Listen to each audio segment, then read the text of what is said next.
Du coup, ce webinaire de présentation, il est réalisé par l'ASDER, donc c'est l'Association savoyarde de développement des énergies renouvelables, du coup, qui porte le réseau France Rénov', donc sur le territoire de la Savoie et sur une petite partie, donc la partie sud de la Haute-Savoie. Donc le France Rénov', du coup, c'est le service public de la rénovation énergétique. Donc du coup, ça vous permet en fait d'avoir des conseillers qui vous accompagnent pour votre rénovation. Donc ça va concerner tout ce qui va être thermique du bâtiment, donc tout ce qui va être isolation, appareil de chauffage et ventilation du bâtiment, et puis du coup tout ce qui va être économie d'énergie, énergie renouvelable et éventuellement les aides financières qui peuvent être associées à ces différents travaux. L'idée, c'est de vous permettre d'avoir un service qui est indépendant, qui est gratuit et pour tout le monde, et neutre aussi. Donc voilà, l'idée, c'est que vous ayez un conseil le plus objectif possible. Donc là, donc, vous retrouvez effectivement nos coordonnées, donc numéro de téléphone et adresse mail pour nous contacter. Hop,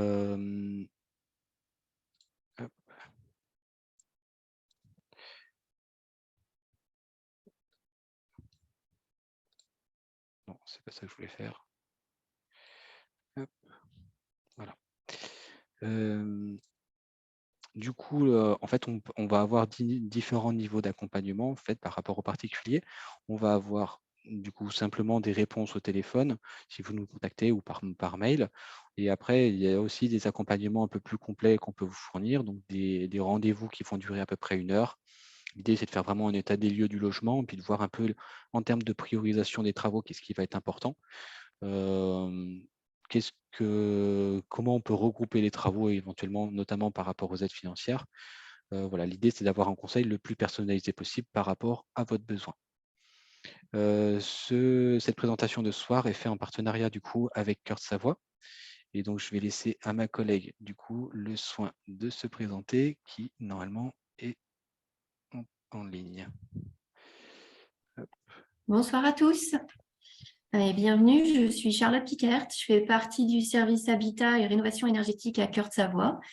Donc, en fait, je m'occupe de la plateforme de rénovation énergétique GECORénov'. Vous avez peut-être vu des documentations ou des flyers sur le dispositif. Donc, c'est tout ce qui est les aides que l'on a sur Cœur de Savoie pour la rénovation énergétique et également l'accompagnement pour vos projets. Et donc, c'est dans ce cadre qu'on a demandé à l'ASDER de réaliser cette présentation ce soir. Donc, l'objectif après, c'est de vous proposer un prêt de caméra. Donc, on vous conseillera de nous contacter pour organiser ce prêt. C'est des créneaux de 2 jours à peu près. Et ensuite, vous aurez 2 rendez-vous de restitution, 2 plages horaires de restitution possibles, le mardi 15 décembre au matin et le mardi 20 décembre au matin aussi. Donc, pour toute l'organisation de ce prêt, il faudra prendre contact avec nous. Vous aurez nos coordonnées sur la fin. Voilà, bon webinaire à tous. Merci. Merci Charlotte. Hop. Du coup, pour en revenir du coup à la thermographie, quel est le principe de la thermographie? L'idée, c'est avec une caméra thermique, on va prendre en fait des photos. Donc ces photos en fait permettent de rendre visibles en fait les rayonnements infrarouges qu'on ne peut pas voir du coup à l'œil nu et de voir en fait du coup l'image de la température des différents matériaux. C'est ce qu'on appelle le thermogramme. L'objectif dans le cadre de, de ce prêt, en fait, c'est pour voir la performance ou les faiblesses au niveau thermique d'un bâtiment. Ça peut avoir d'autres usages, notamment dans le domaine électrique pour l'industrie. On peut avoir après différentes thermographies. Donc, sur le secteur d'Aix-les-Bains, donc sur Grand Lac, ils ont fait aussi également une thermographie aérienne, donc après vue d'avion, ce qui est assez rare. L'idée, c'est d'avoir une vision. Alors là, par contre, c'est vraiment assez imprécis, mais ça donne déjà une première idée en fait de certains bâtiments. Et puis après, sinon, on va faire des thermographies soit au niveau de la façade, soit côté intérieur. L'idée, c'est bien justement d'avoir 2 types de photos, côté intérieur et côté extérieur, pour pouvoir recroiser un peu les informations et vérifier en fait les points de faiblesse qu'on pourrait apercevoir d'un côté ou l'autre.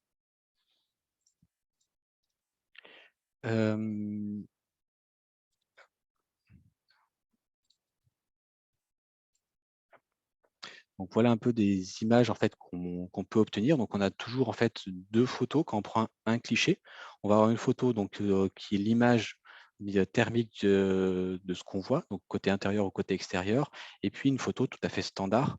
L'idée, en fait, c'est de se rappeler en fait de quel endroit on a pris, parce que des fois, il y a des photos avec toutes ces couleurs, en fait, c'est pas forcément très parlant. Et puis des fois, on peut se demander un peu de qu'est-ce qu'on a pris en photo ce jour-là. Donc là, par exemple, sur la gauche, on a une photo d'une porte. Donc on voit effectivement qu'il y a un point de faiblesse particulièrement important sur la partie haute, parce qu'en fait, il doit y avoir une gaine électrique ou un appareil qui est relié avec l'extérieur, ou plutôt qui est chaud d'ailleurs. Qu'est-ce que c'est? Ouais, c'est plutôt ça, c'est plutôt quelque chose qui chauffe, pardon. Et puis après, on a le tour en fait effectivement plus sombre. Donc là, en fait, c'est effectivement où là, c'est plus du froid qui vient de l'extérieur. Ça dépend si on est de l'intérieur ou de l'extérieur. Là, après, il y a un peu le doute sur cette photo-là. Et après, sur la droite, on a le photo en fait d'une prise électrique, donc côté intérieur du bâtiment. Et on voit clairement là, effectivement, que en fait, on a de l'air froid qui remonte par la gaine électrique. Voilà. Donc là, sur la photo donc, qui est à peu près au milieu de la prise, on voit qu'il y a également l'échelle sur la droite. Donc on voit en fait que tout ce qui est sombre et violet, c'est ce qui va être le plus froid. Et tout ce qui va être jaune et blanc, en fait, c'est ce qui va être le plus chaud sur la photo. Alors par défaut, les caméras thermiques en fait, vont se mettre à jour automatiquement sur cette échelle de température. Donc on va s'adapter en fait à ce qui est en face de la caméra. Donc du coup, on peut avoir l'échelle de température va être en fait à chaque fois différente, et ce qui peut amener en fait aussi des erreurs d'interprétation.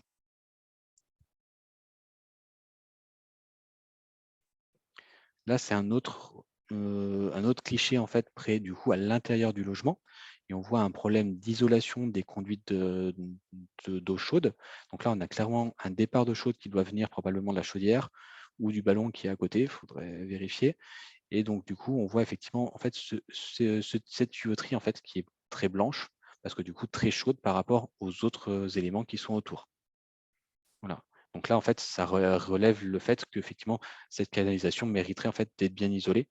Donc on parle de califérofugage pour en fait apporter en fait un maximum de performance. L'idée en fait, c'est pas de chauffer en fait le volume où il y a ce ballon d'eau chaude ou cet appareil là, mais de chauffer en fait soit l'eau chaude au niveau du robinet ou un réseau de chaleur, de chauffage, pardon.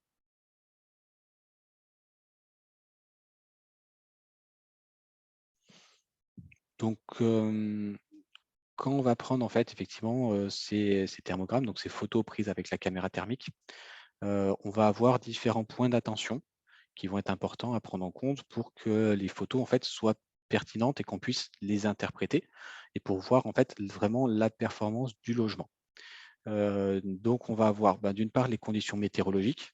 Donc l'idée, c'est qu'on ait un écart de température le plus élevé possible entre l'intérieur et l'extérieur du logement. Parce qu'en fait, c'est l'écart de température qui va faire qu'on va avoir des déperditions, donc de la chaleur qui va sortir. Donc généralement, c'est à partir de 15 degrés d'écart qu'on arrive à avoir des photos qui sont vraiment pertinentes. Ce qu'il va falloir faire très attention, c'est en fait à tous les intempéries qu'on peut avoir autour. Donc, déjà le soleil qui va en fait chauffer les parois, donc va impliquer en fait des températures très différentes. Donc ça ne sera pas des déperditions qu'on va voir, mais on va avoir l'impact du soleil sur les parois. Le vent également va pouvoir en fait, refroidir la paroi en surface et donc cacher en fait des déperditions qui ont lieu effectivement. L l la, la pluie en fait va également en fait être impactante, parce que du coup on va avoir de l'humidité qui va apparaître sur la paroi, sur certaines parois, et donc du coup en fait ça va fausser effectivement les températures qui vont être sur le cliché. Et après, ce qui va être important aussi, c'est du coup la température, le taux d'humidité de l'air qui va effectivement nuancer aussi les couleurs qui vont apparaître sur la caméra. Ce qu'on considère un peu comme idéal en fait pour prendre les photos avec une caméra thermique, c'est plutôt en fait du coup le matin de bonne heure avant que le soleil se soit levé. C'est là où effectivement on va pouvoir avoir la meilleure visualisation sur en fait les déperditions thermiques. Donc voilà, parce que du coup on aura un bâtiment qui sera bien chaud, et en fait les impacts du soleil seront forcément en fait auront disparu le matin. Si on prend les photos même le soir, on peut avoir un impact, même en hiver, en fait, du soleil heu, sur les différentes parois. Alors, c'est particulièrement évident en journée, mais même le soir, ça peut se voir quand même. Voilà. Donc voilà, gardez à l'esprit que du coup, l'idéal pour prendre les photos, ça sera donc du coup le matin plutôt de bonne heure ou le soir, éventuellement un peu tard même, pour éviter en fait des impacts extérieurs. Après, ce qui va être, on va prendre en compte, c'est tout ce qui va être émissivité des matériaux. Donc en fait, c'est la capacité des matériaux à en fait rayonner en fait l'énergie qui est captée par la caméra. Donc en fait, selon les matériaux, en fait, la restitution de la température ne sera pas tout à fait la même. Ce qui peut générer des impacts plus ou moins faciles à lire ou pas. Donc là, il faut bien avoir ça en tête que selon les matériaux qu'on va observer, ben, la couleur en fait qu'on va obtenir, elle sera pas tout à fait la même pour la même température. Voilà. Après, sur les échelles de température, c'est ce que j'ai évoqué tout à l'heure, c'est-à-dire qu'avec n'importe quel, enfin, avec les appareils par défaut, en fait, on va toujours avoir une échelle qui va s'adapter en fait à ce qu'on visionne. Et donc, du coup, la température va s'adapter. Alors, du coup, le problème qu'on peut rencontrer très fréquemment, c'est quand on prend des photos par l'extérieur, parce que du coup, la caméra, en fait, va chercher à réfléchir en fait ce qui à se réfléchir pardon, au niveau du ciel et donc du coup, ne trouvant pas en fait une surface de réflexion, en fait, la température va être la température minimum et donc on va avoir des affichages de température de -40 par défaut. Alors c'est pas la température effective qu'il y avait ce jour-là, c'est simplement que la caméra n'a pas trouvé le moyen de se réfléchir en fait sur une surface et donc se cale en fait sur la température minimum de l'appareil. Ce qui va nécessiter en fait des réajustements en termes d'échelle sur la caméra et ce qu'on peut faire en fait a posteriori avec des logiciels, en fait, on peut réajuster en fait l'échelle de température le jour J. Ça va servir également de ce réajustement quand va avoir des points chauds. Par exemple, si on a un radiateur, eh ben, si on veut voir les déperditions liées à un pont thermique qui est à proximité d'un radiateur, pour ne pas avoir l'impact du radiateur et pour voir uniquement le pont thermique, on va réajuster également cette échelle de température. Et puis donc du coup, dernier point clé sur les caméras thermiques, ça va être les angles d'incidence du rayonnement. Du coup, en fait, l'idéal, c'est d'être à 90°, donc en face à la paroi. Hem, mais du coup, c'est pas forcément facile, notamment pour les toitures. Donc du coup, faut bien avoir en tête que les toitures, on a toujours des difficultés à avoir, des résultats qui sont très probants sur des pans qui sont du coup inclinés. Et puis quand vous faites une façade, ben voilà, évite si possible, en fait, de bien se mettre à 90° de cette paroi.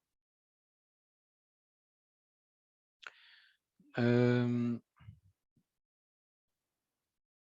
hop. Du coup, il y a quelques personnes qui se sont joints à nous entre-temps, donc bienvenue à vous.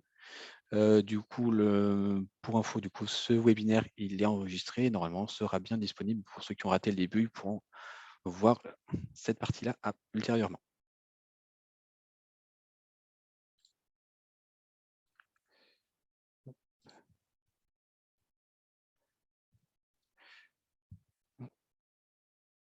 Du coup, voilà un petit quiz en fait pour vous, du coup, avec les éléments que je vous ai dit. Voilà une photo qui a été prise en fait d'un immeuble. hem, Avec une caméra thermique. Donc on voit forcément des points chauds qui sont plus lumineux, donc tout ce qui va être plutôt jaune et blanc et puis des points sombres qui vont être violets ou noirs. Du coup, dans le chat, je ne sais pas s'il y a des personnes qui veulent, alors on peut voir également aussi des ponts thermiques. Alors du coup, quels pourraient être, vos avis en fait, sur cette analyse de photos, par exemple?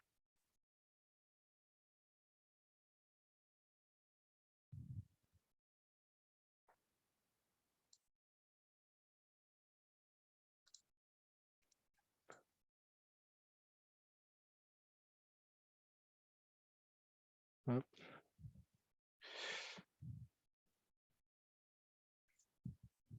Mmh, une bonne isolation assez homogène, des dalles dans la structure.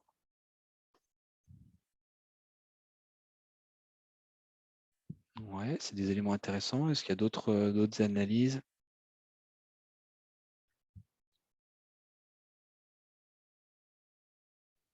Des problématiques au niveau des fenêtres, tout à fait. C'est un bon élément également.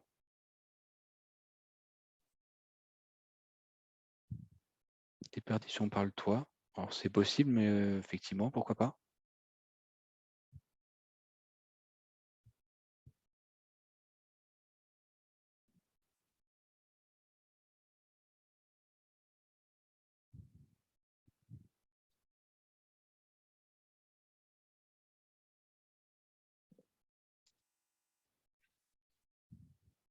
Est-ce qu'il y en a d'autres avis?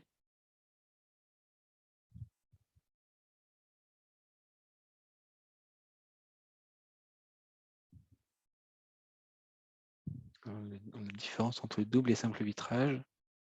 Et je vais y venir, ouais, c'est une bonne suggestion.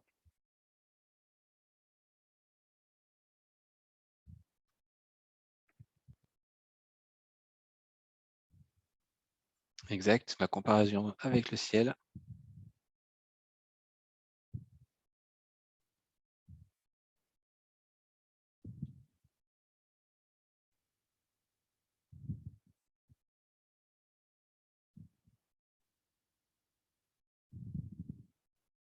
Ah, ok. Non, il y en a une personne qui pense qu'effectivement l'angle fausse un peu les données. Alors c'est effectivement en partie, ça peut mal isoler, paroi chaude.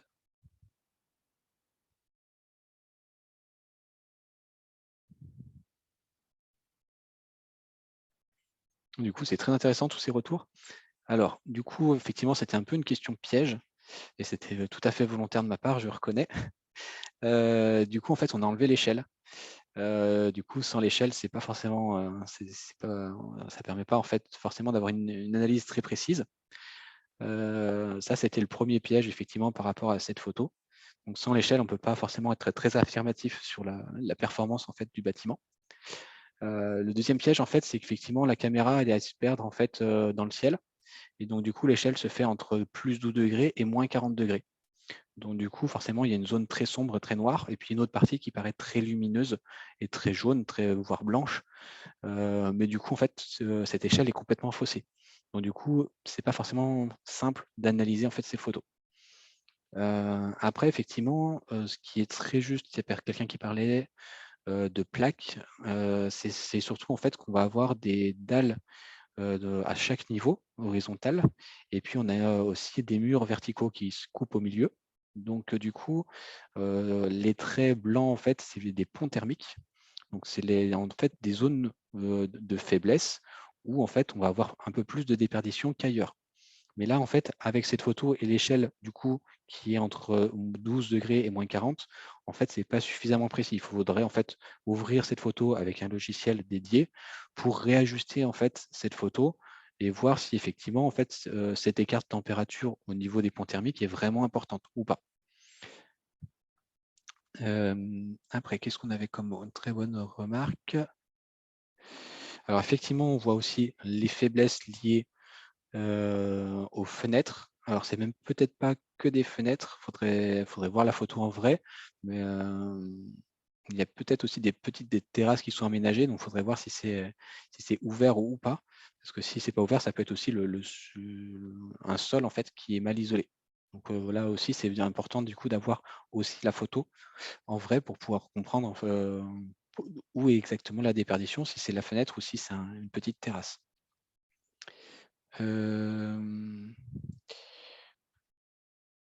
Après, ben, pour le toit, effectivement, bah, là, en fait, c'est difficile d'en juger. Il faudrait effectivement avoir plutôt une photo. Alors monter, vu que c'est un toit plat, bah, montrer sur le toit, en fait, pour voir exactement, en fait, quelle est la température au niveau de la toiture. Pour ce qui est du double, du simple vitrage, là, en fait, on est beaucoup trop loin pour pouvoir juger, en fait, de la performance de la vitre.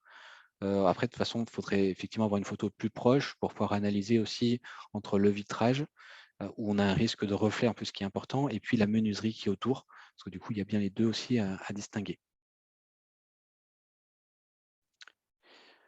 Heu, alors l'angle, effectivement, il n'est pas idéal. Une personne qui parlait du problème d'angle par rapport à ça.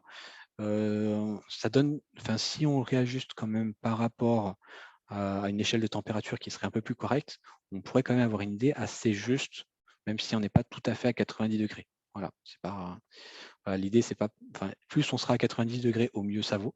Mais si on a un peu de biais parce qu'il y a un autre bâtiment, parce qu'on ne peut pas accéder, ça donne quand même un aperçu qui serait intéressant. Alors surtout sur la façade qu'on voit plutôt sur la droite, sur la partie sur la gauche, effectivement, ça mériterait d'une autre photo où on est décalé vraiment plus en face de cette, de cette partie-là.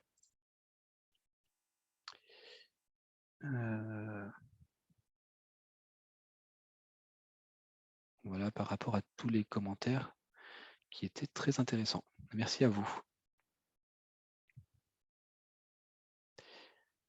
Hop, on va pouvoir passer sur une autre diapo.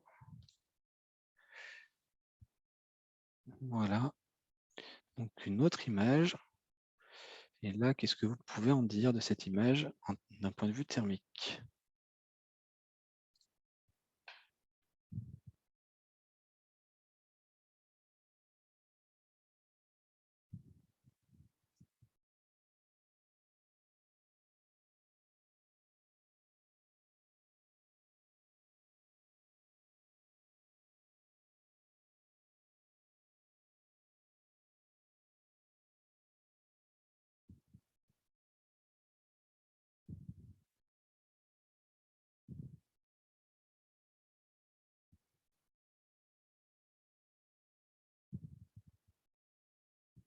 Hop.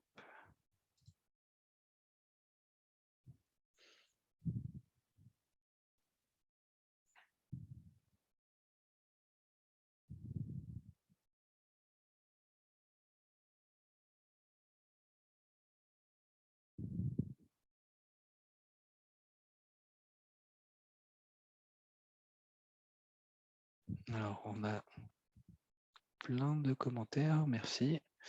Alors, il s'agit de simple vitrage. Alors, de là où on est, c'est pas forcément facile à affirmer. Zone froide en bas de la maison. C'est effectivement une analyse intéressante. Pris au soleil, ça j'y reviendrai.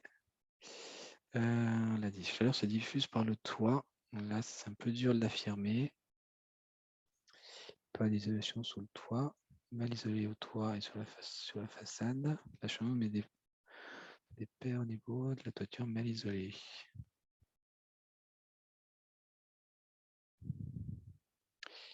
Alors effectivement, dans tous ces commentaires, il y en a un qui est tout à fait juste. Parce qu'effectivement, si on regarde la photo suivante, il manque, ah ouais, très juste, il y a quelqu'un qui confirme, il manque la grille de lecture, effectivement, mais il y a un problème encore plus important que ça, et c'est effectivement ceci, c'est-à-dire que du coup, effectivement, la photo a été prise en plein soleil, et du coup, ça explique cette zone sombre, effectivement, qui correspond non pas à une zone plus froide ou plus chaude, mais en fait, ça correspond en fait à la chaleur du soleil qui a chauffé en fait toute la partie haute. Du coup, le soleil se chauffe en fait, et donc ce qu'on peut voir en fait, c'est pas en fait les déperditions donc de la chaleur qui vient de l'intérieur et qui sort vers l'extérieur, mais c'est bien le soleil qui chauffe en fait les parois et du coup qui effectivement donne cette vision en fait complètement, enfin, qui correspond uniquement à cette chaleur du soleil. Voilà. Voilà, donc il y avait quelqu'un qui avait très bien analysé la chose. Il y avait quelqu'un qui avait dit que la photo était prise au soleil, c'est exactement ça. Et donc du coup, effectivement, en ayant la photo à côté, ben, effectivement, on voit très bien en fait la correspondance entre le soleil et l'ombrage, qui effectivement chauffe la partie uniquement la partie haute. Hop.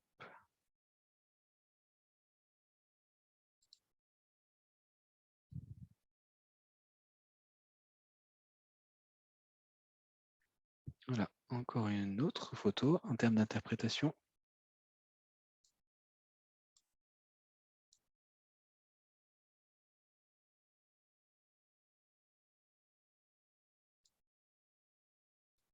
Je vous laisse pareil mettre dans les commentaires.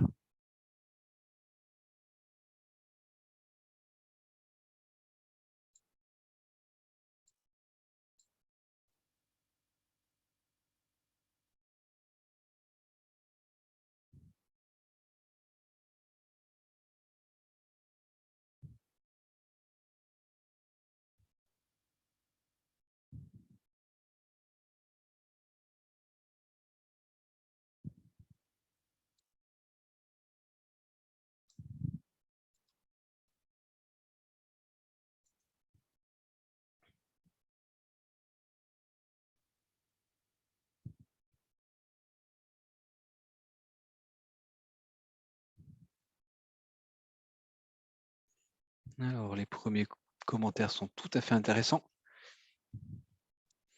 Alors, effectivement, les échelles sont différentes. C'est très bien vu.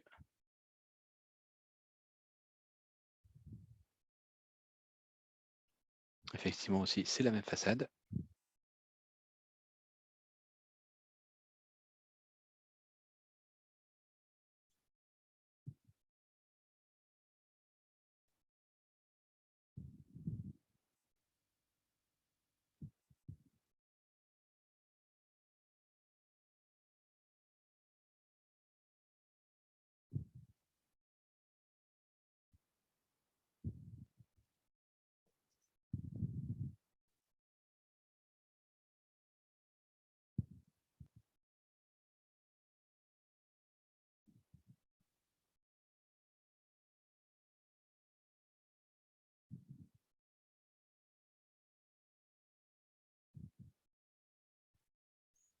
Alors, du coup, je vais préciser un petit peu parce que c'est peut-être pas forcément très clair pour tout le monde parce qu'on parle de pont thermique. Du coup, qu'est-ce que c'est un pont thermique? En fait, c'est au niveau structurel, dans ce cas-là, par exemple, on a un immeuble. Donc, on va se retrouver, en fait, quand l'immeuble se construit, on va d'abord construire, en fait, une première dalle. Après, on va monter les murs. Après, on va mettre une autre dalle en béton. Après, on va remonter des murs en béton ou en moellon, etc., jusqu'en haut de l'immeuble. Et du coup, après, on va rajouter de l'isolant, mais côté intérieur dans le bâtiment. Et du coup, on va le mettre entre les dalles de chaque niveau. Et du coup, au niveau de la dalle, généralement, on n'a pas d'isolant. Et donc, du coup, au niveau de la dalle, on va avoir ce qu'on appelle un pont thermique, c'est-à-dire qu'en fait, au niveau thermique, la chaleur en fait, va être conduite par la dalle de l'intérieur vers l'extérieur. Et donc, du coup, ça fait un point froid côté intérieur parce que du coup, le sol va être plus froid à côté des murs. Parce qu'en fait, on n'aura pas isolé en fait, le sol. Et donc, ça va se traduire côté intérieur par une zone froide, donc généralement au niveau du sol ou au niveau du plafond. Et côté extérieur, on va avoir une ligne en fait de points chauds au niveau de la dalle. Donc, ce qu'on voit effectivement sur ces deux photos. Comme certaines personnes l'ont bien mentionné dans les fils de discussion, effectivement, l'échelle n'est pas du tout la même. Du coup, on a bien la même photo qui a été prise à peu près au même moment, mais avec des échelles simplement différentes. Donc, on a la première échelle qui va de -5 à +10 degrés et la deuxième qui va de -5,7 à +4,4. Donc, effectivement, du coup, on se retrouve avec des couleurs qui sont très différentes. Et c'est là où ça peut amener beaucoup d'erreurs de lecture, d'où l'important en fait de cette échelle de température et de en fait, pas forcément trop la modifier et puis avoir conscience de la température intérieure. Donc généralement, côté intérieur, si c'est chauffé, on est à 19, éventuellement 17 si c'est des chambres, ou des fois un peu plus, selon les personnes, s'il y a des personnes un peu plus frileuses. Et puis à l'extérieur, ça va dépendre de la température extérieure en fait. Et donc du coup, l'écart de température qu'on va avoir sera plus ou moins important. De, voilà, et ce qu'on a la chance encore, c'est que du coup, là, au niveau on voit qu'il y a de la neige, hein, dans l'arrière-plan, donc clairement, il doit faire froid ce jour-là. Mais après, on n'a pas forcément la température exacte à l'extérieur. Mais l'idée, c'est effectivement de voir si ce pont thermique, il est important, s'il est atténué ou pas. Et effectivement, c'est là où justement il y a besoin en fait d'analyser assez précisément la photo pour comprendre en fait si ce pont thermique il est problématique ou pas. Heu, il y avait quelqu'un qui parlait également de chauffage au sol. Alors effectivement, ça peut accentuer effectivement les déperditions. Ça peut accentuer ce pont thermique, mais même sans chauffage au sol, effectivement, on aura déjà en fait ces problématiques de pont thermique. C'est pas uniquement dans le cadre d'un chauffage au sol. Heu Et a priori, c'est si les photos ont bien été prises au même moment de la journée. Alors pas exactement à la même seconde, mais à quelques secondes d'intervalle.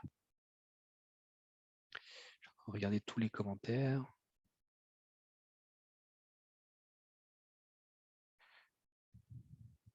Et donc du coup, si les dalles sont plus chaudes, c'est simplement en fait qu'elles sont moins isolées que les murs, parce que les murs, on les a plus isolés par l'intérieur.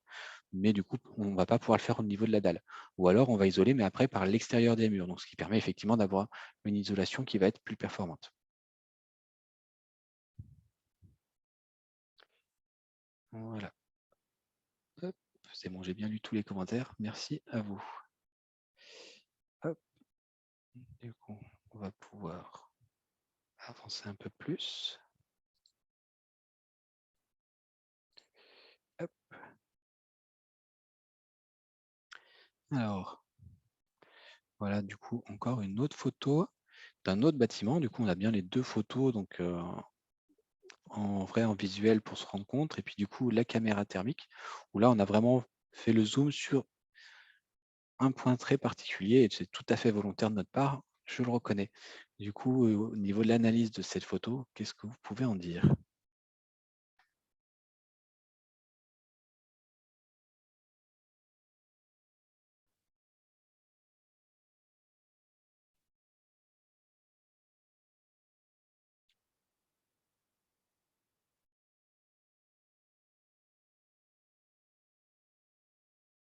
Toujours pas d'échelle, très juste.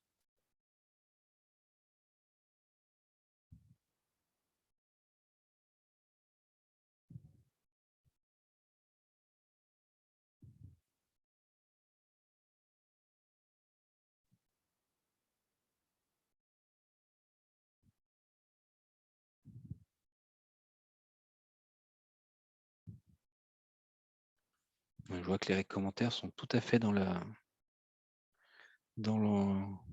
bonne idée.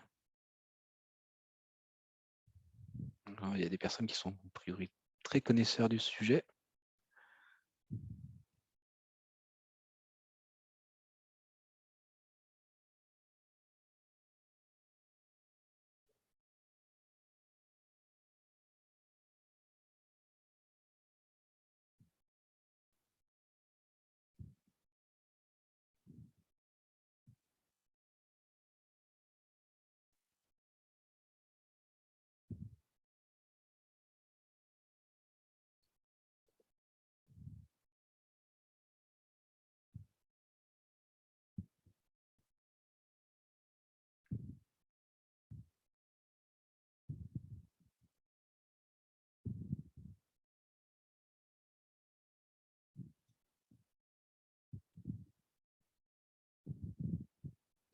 Très bons commentaires. Je vous laisse compléter encore un petit peu.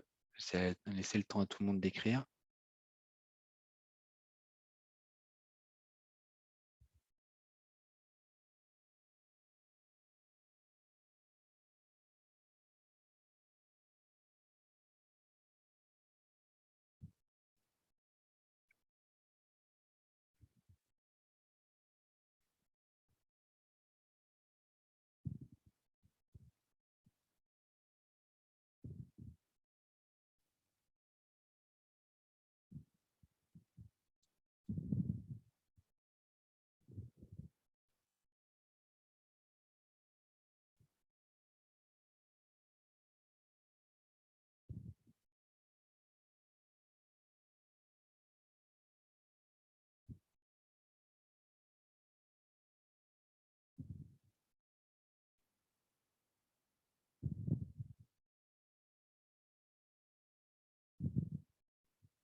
Bon, a priori, tout le monde a bien pu écrire tout ce qu'il voulait.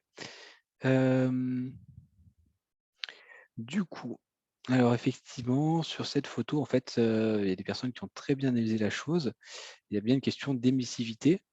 Concrètement, effectivement, c'est une question de matériaux, en fait, qui sont très différents et en fait, en fait, ça va réfléchir, en fait, les différentes ondes, en fait, les matériaux d'une manière différente et du coup, on va avoir des retours, en fait, qui vont être différents alors que la température est tout à fait similaire. ce qui effectivement fausse un petit peu la donne au niveau des couleurs qui vont en fait, on va dire que ça fait miroir si vous préférez, en l'occurrence. Alors, les personnes qui ont parlé également du coup de fait que l'angle est pas à 90°, tout à fait. Ça va pas aider en fait du coup à une bonne lecture de la photo, même si ça donne effectivement, un aperçu qui apporte déjà des éléments. Mais là effectivement, en fait, c'est plus qu'on en fait, hem, les matériaux et en particulier le carrelage en fait, va avoir tendance à réfléchir en fait les rayonnements et donc en fait, on va voir la température qui est encore ailleurs. Donc pas au niveau du bâtiment et de l'immeuble, mais qui est peut-être en face, donc peut-être plutôt le ciel en fait qui est en face. C'est le même problème qu'on peut avoir également à l'intérieur ou à l'extérieur quand on va photographier des vitrages. Souvent, les vitrages, en fait, on ne va pas avoir la température de la vitre, mais on va avoir la température de ce qui est à l'opposé et de l'autre côté, qu'est-ce qui va se réfléchir de la vitre. Donc, si vous voyez, vous allez sans problème, en fait, pouvoir prendre des photos de votre silhouette. Et donc, on va pouvoir voir, en fait, une zone chaude qui ne correspond pas à une zone chaude qui est physiquement, en fait, dans la vitre, mais qui correspond à vous qui êtes en face. Voilà. Donc effectivement, les éléments étaient tout à fait et justes dans ce que vous disiez, hein. C'est-à-dire que de ce qui est remonté, donc effectivement, c'est la différence de matériaux qui crée ce contraste. C'est pas en fait, c'est pas la température effective des matériaux. On est bien, c'est l'émissivité pour être précis. Donc là, il y a un bravo à la personne qui a mis ça, c'est exactement le terme exact. Par contre, effectivement, il y avait une personne qui parlait de la cage d'escalier qui amenait ça et effectivement, non, c'est pas du tout lié à la cage d'escalier en l'occurrence, dans ce cadre-là. Après l'échelle en fait met en valeur en fait cet écart ces différences liées aux matériaux. Donc après, l'image a été prise aussi dans cette optique-là pour montrer cet écart-là. Donc après, effectivement, si on aurait pu tout à fait prendre la photo d'un angle différent et pour apercevoir plutôt, en prenant un peu plus de recul, les ponts thermiques qu'on va avoir probablement au niveau des dalles, en fait, entre chaque étage, plutôt que de mettre en valeur l'émissivité. Donc là, après, effectivement, c'est un choix volontaire aussi de montrer ces points-là.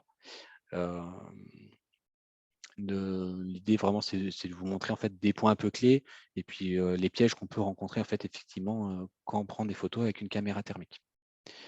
Du coup, si on récapitule un petit peu en fait ce qui vient d'être dit, donc ce qui est vraiment important effectivement, c'est d'avoir un bon écart de température.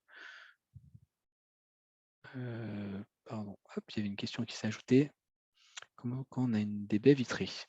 Alors la baie vitrée en fait, avec la caméra, ce qu'on va pouvoir prendre, c'est des photos où on va se mettre en retrait, où du coup, on va pouvoir voir la performance, non pas de la vitre, mais on va voir la performance de la menuiserie qui est autour. Mais effectivement, on n'aura pas la performance de la vitre en elle-même, ou alors il faut vraiment se mettre sur le bon angle, mais ce qui n'est pas forcément évident. Après, en fait, on le voit tout simplement, c'est-à-dire que si déjà vous avez du double vitrage, on est déjà sur un niveau de performance important. Et là, du coup, si vous avez des fenêtres en simple et en double vitrage, c'est vrai que vous allez pouvoir voir effectivement plus facilement l'écart en fait entre les photos que vous aurez pris d'une fenêtre en simple vitrage et une fenêtre en double vitrage. Du coup, oui, pour en revenir du coup à la synthèse un peu de ce qui a été dit, donc l'idée c'est qu'on ait un écart de température le plus important possible entre l'intérieur et l'extérieur. Donc il s'agit effectivement de bien chauffer l'intérieur le jour où vous voulez prendre les photos. Donc il ne faut pas prendre des photos d'un local par exemple qui ne serait pas chauffé parce que sinon du coup on ne va pas pouvoir voir les déperditions. Donc ça va être une première chose. Il faut effectivement qu'il fasse suffisamment froid dehors et chaud à l'intérieur pour qu'on ait cet écart de température pour voir les différences. Faut faire attention effectivement aux apports extérieurs, donc notamment du soleil qui vont en fait fausser éventuellement les photos. Donc voilà, ça c'est vraiment des points clés à faire attention quand vous prenez les photos.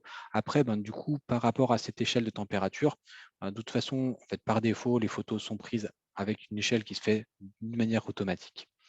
Et du coup, lors de la restitution, je vais pouvoir en fait réajuster en fait cette échelle pour en fait l'adapter en fait et pouvoir interpréter facilement en fait les photos qui auront été prises.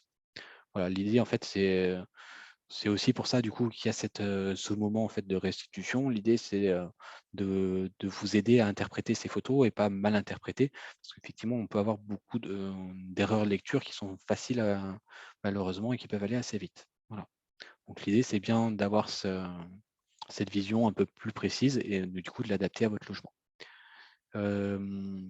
Pour en venir un peu plus du coup auprès du coup de la caméra, l'idée en fait c'est de prêter cette caméra alors l'idée c'est que vous la gardez au strict minimum, que vous la récupérez un jour et que vous la rapportez le jour suivant.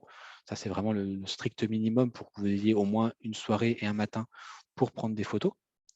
Ça c'est vraiment l'élément clé. Si vous avez un peu plus de temps, c'est mieux parce que ça peut faciliter un peu l'organisation, donc ça après c'est à voir. Hem, Ce qui est important, c'est du coup, c'est de prendre des photos de votre logement à vous. Il ne s'agit pas d'aller voir faire du commérage et d'aller voir ce qui se passe chez les voisins. Voilà, rester, à vous occuper de votre logement à vous. L'idée, c'est voilà, de se rendre compte, de comment ça marche et quelles sont les déperditions de votre logement. Hem Et puis après, effectivement, l'idée, ça peut être aussi après d'aller plus loin. Si on voit que, bah, effectivement, vous avez sur un premier aperçu, on s'aperçoit qu'il y a des problèmes au niveau thermique, bah, après on peut aussi après vous accompagner plus loin. Donc, ça sur sur des accompagnements sur, l'amélioration du coup au niveau thermique. Donc ça va être effectivement, sur, l'isolation, donc pour ce qui concerne plus ce qu'on va pouvoir voir, là avec cette caméra. Et puis après, ben, les accompagnements, ça va concerner aussi d'autres aspects de la thermique du bâtiment. Donc, ça va être concerné tout ce qui va être lié à la ventilation et aux appareils de chauffage. Voilà. Du coup, je vais laisser la parole à nouveau à Charlotte pour plus les questions techniques, enfin logistiques ou pour le prêt de la caméra. Euh, euh, Oui, bon, donc parfait. effectivement, Merci. donc merci Martin. On organise en fait la gestion, la logistique pour le prêt, puisqu'en fait ça va se passer donc à la communauté de communes à Montmélian, dans nos locaux. Donc l'idée c'est d'abord que vous vous inscriviez en nous contactant. On regarde ensemble quand est-ce que vous êtes disponible, puisqu'on a 2 rendez-vous de restitution prévus, le 15 décembre et le 20 décembre, à chaque fois en matinée.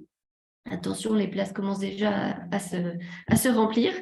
En fonction de ces 2 dates, on va vous proposer plusieurs créneaux pour pouvoir emprunter la caméra. Et donc, on arrive à peu près à avoir 2 jours et demi de créneaux d'emprunt possibles.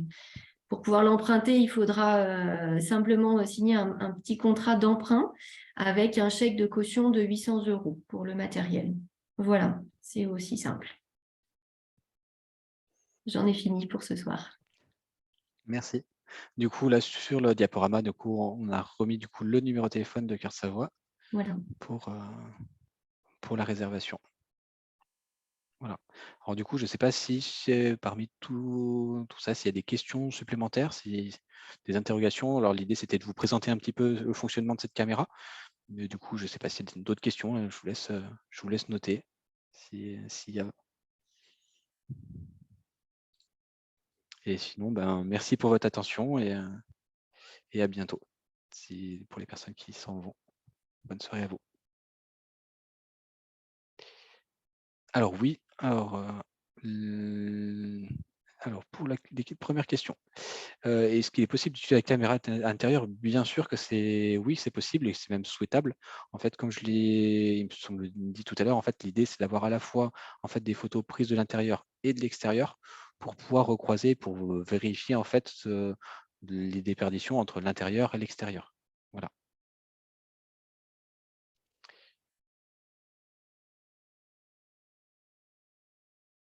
Alors,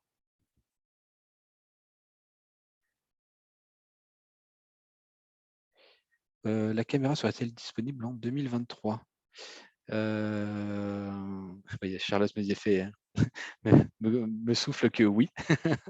Donc oui, il n'y a pas de problème. Donc là, il faudra voir après sur les plages de réservation plus précisément. J'ai pas compris le 15 et le 20 décembre. En fait, c'est les créneaux de restitution pour l'analyse des photos qui auront été prises. Donc en fait, quand vous allez vous inscrire, faudra vous inscrire à la fois sur un créneau pour venir chercher la caméra, un moment pour restituer la caméra, et puis il y aura un moment donné pour analyser les photos. Et donc du coup, cette analyse de photos sera enfin, les créneaux qui sont prévus, c'est le 15 et le 20. Voilà, après, si vraiment même question, je ne comprends pas en quoi consiste la restitution. L'idée, en fait, de la restitution, c'est, en fait, que moi, en fait, je vais être présent et du coup, l'idée, ça va être d'expliquer, en fait, et d'analyser avec vous les photos que vous aurez prises. Voilà, l'idée, c'est effectivement d'arriver à interpréter plus facilement ces photos.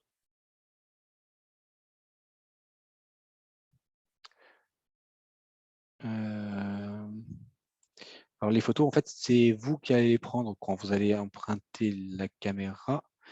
C'est pour ça qu'il y a d'abord une phase d'emprunt de la caméra, où du coup, vous allez pouvoir aller la chercher donc sur Montmélian. Vous allez l'amener chez vous, prendre les photos donc le soir ou le matin de préférence, et le lendemain ou le surlendemain, vous allez ramener du coup cette caméra, dans les bureaux de Cœur Savoie. Donc du coup, c'est bien vous qui allez effectivement prendre ces photos avec cette caméra thermique. Donc ça, c'était pour François. Après, heu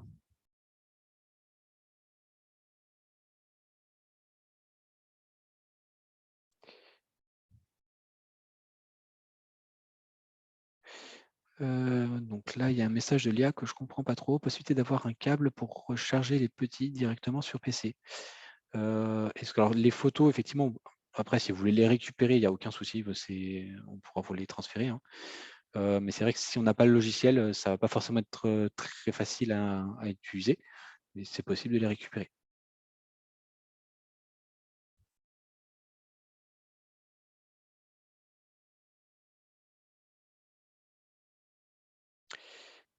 Pour, la question d'Alain, alors effectivement pour la distance pour prendre les photos, en fait, le plus simple, ça sera de prendre les photos, alors de l'intérieur en fait, donc soit du grenier, soit des combles s'ils sont aménagés, et de prendre les photos, à ce niveau-là. C'est là on aura le rendu le plus simple pour la toiture. Après l'extérieur, on a du coup le problème de l'angle, comme, ça a été évoqué. Il y a un autre problème, c'est que vous avez souvent un vide d'air entre l'isolation et les tuiles, et du coup, en fait, on va pas voir directement les matériaux, en fait, qui sont sous les tuiles, et donc la lecture, en fait, au niveau thermique, en fait, ne sera pas facile par rapport à ça.